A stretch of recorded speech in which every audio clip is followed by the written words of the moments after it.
Students, स्वागत है आपका आपके YouTube channel ideal care of education में। स्टूडेंट्स, हम लोग फिजिक्स में लेसन नंबर 2 पढ़ रहे थे, विद्युत विभव एवं धारिता के बारे में। स्टूडेंट्स, हमने पिछली क्लास में जाना था कि संधारित्र क्या होता है, संधारित्र के बारे में जाना था, उसकी धारिता के बारे में जाना था। आज स्टूडेंट्स हम लोग समांतर प्लेट संधारित्र के बारे में जानते हैं। यानी हमने आपको पिछले वीडियो में बनाया था कि संधारित्र एक ऐसा युग्म है यानी दो चालकों का एक ऐसा टुकड़ा है जो साथ आपस में समीप रखे रहते हैं और जिसमें बराबर और विपरीत मात्रा में आवेश रहते हैं। तो इस प्रकार से हम लोग समांतर प्लेट संधारित्र की धारिता ज्ञात करेंगे। यानी दो प्लेट लिया गया है जिन्हें संधारित्र बनाया गया है और उसे समांतर रूप में रख दिया गया है। तो चलिए आइए देखते हैं कि समांतर प्लेट संधारित्र की धारिता क्या होगी। और स्टूडेंट देखिए, रही बात थ्योरी की, तो थ्योरी में वही लिखा जाता है जो टीचर आपको डेरिवेशन करके दिखाता है। कुछ अलग से नहीं लिखना रहता है, डेरिवेशन करना बहुत आसान है। बस आप देखिए कि थ्योरी का डेरिवेशन कैसे किया जा रहा है। जो आप डेरिवेशन में करते हैं उसी बात को थ्योरी में लिखना रहता है। तो देखिए, हम एक स्टूडेंट से एक प्लेट ले रहे हैं, एक प्लेट ले रहे हैं जिसे नाम दे रहे हैं एक्स। इसे नाम दे दिया हमने x, और इस x प्लेट को क्या करेंगे, हम किसी विद्युत स्रोत से जोड़ देंगे जहां से इसको स्वतंत्र Q आवेश दिया जा सके। जब इसको Q आवेश दिया जाता है तो संधारित्र के प्लस अंदर भीतरी प्लेट पे धन आवेश आ जाता है। इसे मान लिया गया। संधारित्र से d दूरी पर, यानी कि इससे d दूरी पर कोई दूसरा अनावेशित प्लेट रख दिया जाता है। जब इसे समीप लाया जाता है तो क्या होता है, इसे जब समीप लाया जाता है तो प्रेरण विद्युत प्रेरक के कारण इसकी जो भीतरी तल है वो ऋणावेशित हो जाती है और इन दोनों प्लेटों के बीच में के परावैद्युतांक का एक परावैद्युत माध्यम रखा जाता है। अब इस संधारित्र को जो होता है, संधारित्र के दूसरे तल को पहले तल को विद्युत स्रोत से जोड़ा गया है तथा दूसरे तल को यदि पृथ्वी से जोड़ दिया जाए, यानी पृथ्वी से जोड़ दिया जाए तो स्टूडेंट इसके कारण क्या होगा कि जो स्वतंत्र धन आवेश हैं वह इसके दूसरे तल पर आ जाते हैं और इससे यानी कि पृथ्वी द्वारा निकले इलेक्ट्रॉनों से निरावेशित हो जाते हैं। इस कारण इनके विभव में कमी हो जाती है और कमी हो जाती है यानी कि इसकी धारिता बढ़ जाती है। चलिए जानते हैं, जब इनको आवेशित किया, पहली प्लेट को आवेशित किया गया और दूसरी प्लेट को इसके समीप रखा गया, बीच में एक परावैद्युत माध्यम रखा गया, तो इसमें विद्युत क्षेत्र की तीव्रता क्या होती है।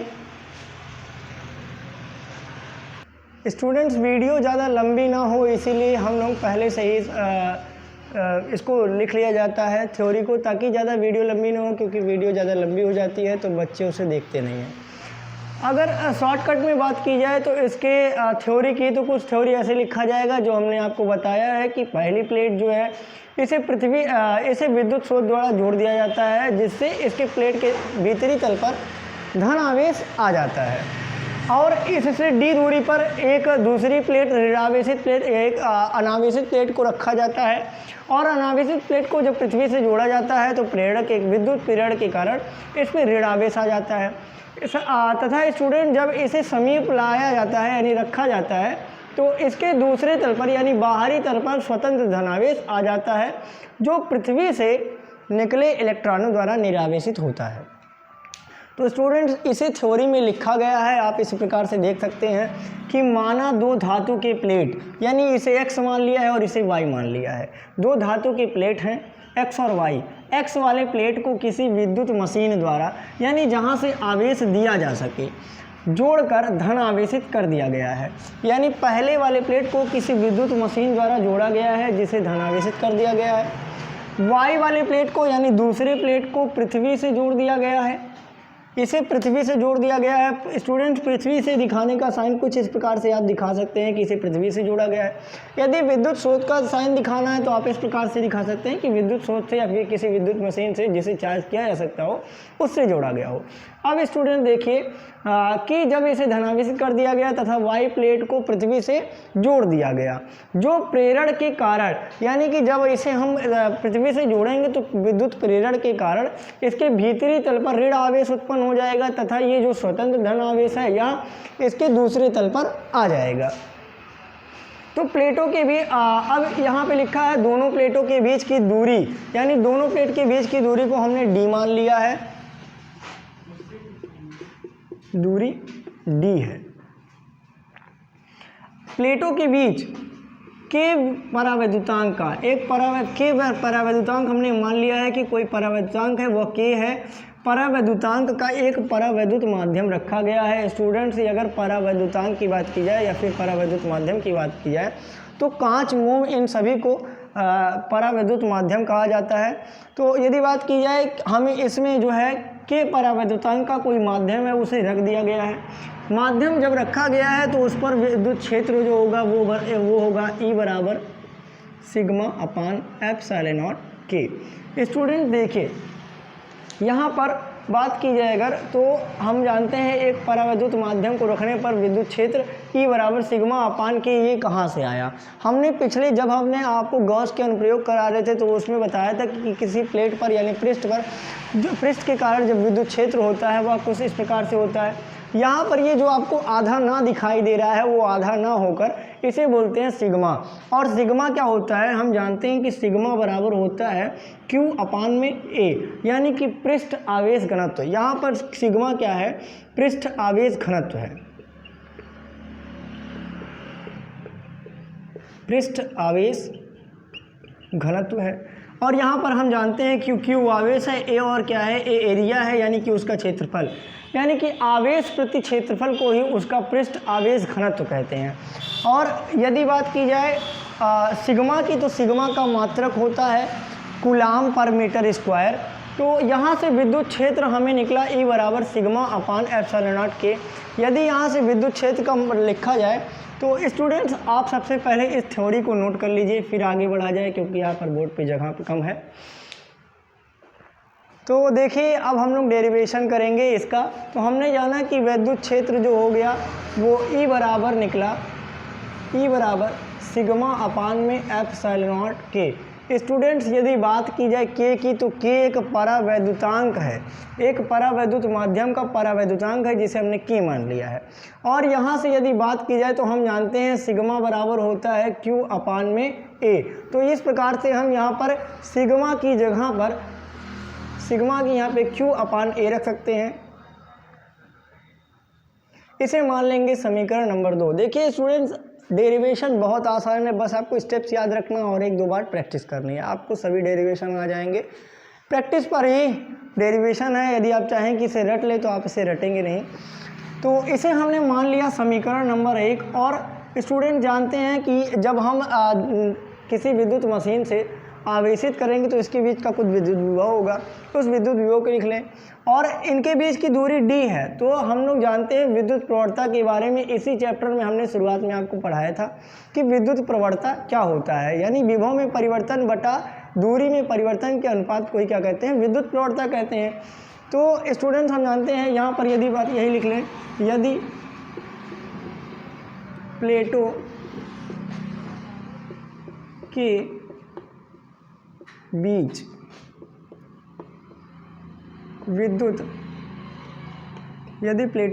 विद्युत विभव V हो तो लाओ जी आन करो। देखिए हम लोगों ने पढ़ा है E बराबर V अपान में D, E बराबर। तो देखिए हम लोगों ने पढ़ा है E अपान में V अपान D, यानी विद्युत प्रवणता बराबर, यदि यहाँ से V का मान निकाला जाए तो D का E से गुणा हो जाएगा। स्टूडेंट यहाँ से D की बात की जाए तो यहाँ पर विद्युत प्रवणता में हम लोगों ने पढ़ा था कि D जो होता है वो दूरी में परिवर्तन होता है और V जो होता है वो विभव में परिवर्तन होता है। तो यहाँ से यदि विभव का मान निकला जाएगा तो यहाँ पर V बराबर हो जाएगा E और D। इसे मान लीजिए आप समीकरण नंबर 2। और इसे हमने माना है समीकरण नंबर 1 जो E बराबर है Q upon epsilon not A के। हम यहीं पर लिख देते हैं कि समीकरण 1 का मान जो है, समीकरण 1 का मान 2 में रखने पर, समीकरण 1 का मान 2 में यदि रख दिया जाए तो v बराबर क्या होता है, हमने v बराबर पाया कि यहाँ पे आप जो है e का मान यहाँ पर पूरा रख दीजिए। तो e का मान है Q/ε0a। देखिए स्टूडेंट्स, डेरिवेशन आसान है, बस आपको थोड़े से छोटे स्टेप याद रखने हैं। हमने e का मान रखा Q/ε0a के, और यहाँ पर बगल में d था जिसे हमने गुणा करके लिख दिया।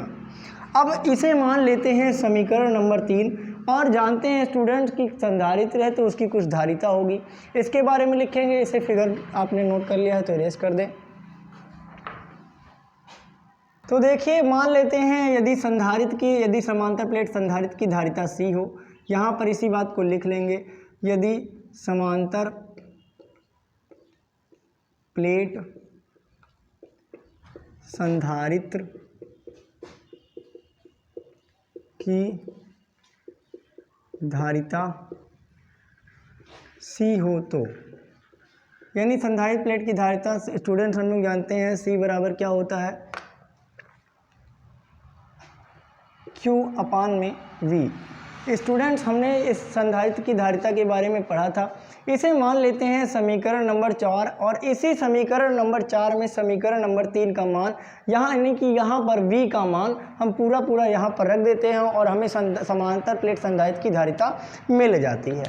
तो देखिए यहाँ पर हमने Q पहले से लिखा था, इसे लिख दिया। अब इस V की जगह पे हमें इसे ये पूरा वाला मान इसी को यहाँ पर रख देना है।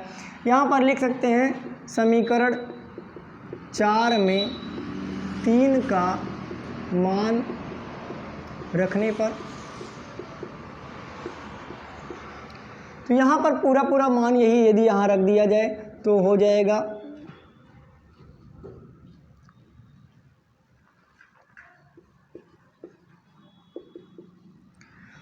तो स्टूडेंट देखिए Q से Q हो जाएगा कैंसल, कट जाएगा पूरा, और ε0a के यह ऊपर आ जाएगा और यहाँ पर ये D नीचे। तो इस प्रकार से समांतर प्लेट संधारित्र की धारिता निकल आती है। तो देखिए इस प्रकार से समांतर प्लेट संधारित्र की धारिता निकल आती है। सॉरी, यहाँ पर K होना चाहिए। ये समांतर प्लेट संधारित्र की धारिता होती है। चलिए मान लिया जाए यहाँ पर जो परावैद्युतांक रखा गया है यानी कि K है, उसका मान यदि शून्य हो तो, यानी वायु अथवा निर्वात के लिए मान शून्य हो तो क्या होगा, इसे आप नोट कर लीजिए, फिर आगे बढ़ते हैं। तो स्टूडेंट देखिए वायु अथवा निर्वात के लिए यदि मान K का रख लिया जाए, वायु अथवा निर्वात के लिए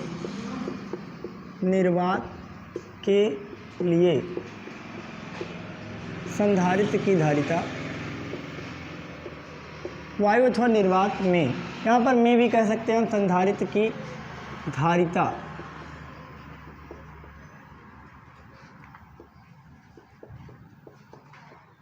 यदि बात की जाए वायु अथवा निर्वात के संधारित्र की धारिता के लिए, तो देखिए वायु या निर्वात के लिए स्टूडेंट हम C ना लिख करके C0 लिखते हैं, और यहाँ पर ε0a के, यहाँ पर K का मान यदि रख दिया जाए तो K का मान वायु अथवा निर्वात के लिए 1 होता है, तो यहाँ पर 1 का मान रखेंगे तो यह मिट जाएगा।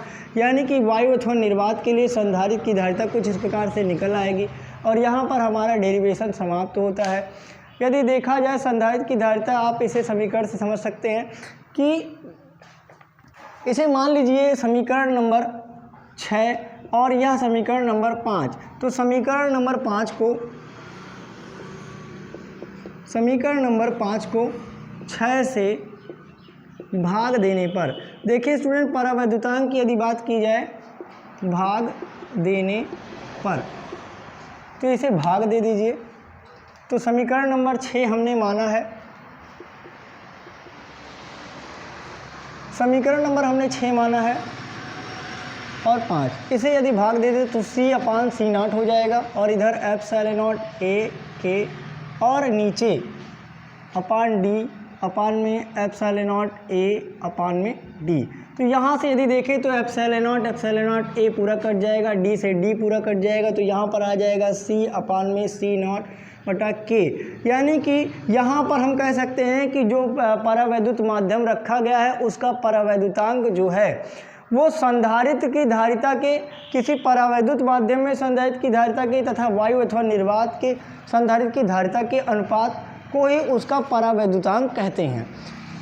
तो इस प्रकार से डेरिवेशन समाप्त होता है। आशा करते हैं आपको वीडियो पसंद आएगा। समझ में ना आया हो तो आप इस कमेंट में ज़रूर बताइए कि क्या आपको समझ में नहीं आ रहा है। हम बेहतर से बेहतर वीडियो आपके लिए बनाने का प्रयास करेंगे। धन्यवाद।